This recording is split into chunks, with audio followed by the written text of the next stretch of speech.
అందరికీ నమస్కారం. సమాజంలో కొడుకు గౌరవం పెరగడానికి ఒక తండ్రి తన అనుభవంతో కొడుకుతో చెప్పిన జీవిత పాఠాలను ఈ వీడియోలో తెలుసుకుందాం. ముందుగా అందరూ ఈ వీడియోకి లైక్ చేసి మన ఛానల్ని సపోర్ట్ చేయండి. అలానే జై శ్రీరామ్ అని కామెంట్ చేయండి. ఇతరుల జీవితాన్ని కష్టతరం చేసేవారు అంత సులభంగా చనిపోరు. అలాంటి వారికి తమ విజయంతో వారి జీవితాన్ని బ్రతికుండగానే నరకం చేయాలి.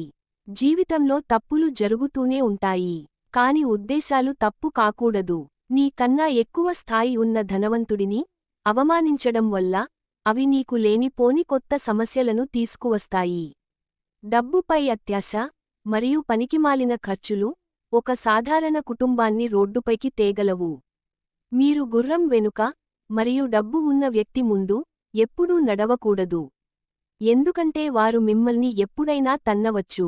బంధువులు, స్నేహితులు ఒక నిర్దిష్ట వయస్సు తర్వాత సంపాదన గురించి అడగడం ప్రారంభిస్తారు. చదువు గురించి కాదు, చదువు కన్నా సంపాదన ముఖ్యం. దీన్ని గుర్తుంచుకోండి. ఎవరైనా నిన్ను విడిచిపెట్టాలని అనుకున్నప్పుడు వారి వెంట వెళ్లడం వల్ల నీ గౌరవాన్ని పోగొట్టుకుంటావు.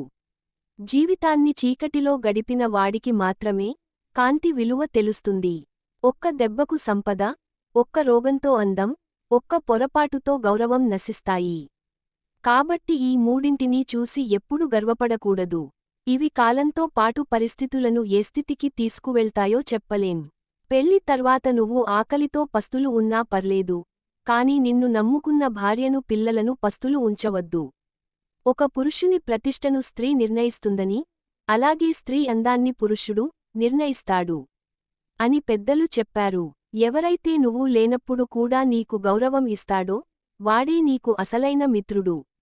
₹1,00,000 ఖర్చు చేసినా నీ ఇంట్లో వేడుకకు నీ సోదరి రాలేదు అంటే అది నీకు గౌరవాన్ని తెచ్చి పెట్టదు. సోదరి ఏడుపు మంచిది కాదు. కాబట్టి సోదరి మరియు వారి పిల్లలను గౌరవంగా ఇంటికి ఆహ్వానించాలి. నీ సోదరుడు లేక సోదరి నీ వాటా ఆస్తిని తినాలనుకుంటే వారితో గొడవ పెట్టుకోవద్దు. నీ తల్లిదండ్రులకు చెప్పి నీ వాటా ఆస్తిని రహస్యంగా వారి నుండి తీసుకో. బంధువుల ఇంటిలో గాని, అత్తవారింట్లో గాని, బయట గాని భోజనం ఉచితంగా వస్తుంది కదా అని ఎక్కువ తినకు. ఇది నీపై ఉన్న గౌరవాన్ని తగ్గించి నిన్ను ఒక తిండిపోతుగా చూపిస్తుంది.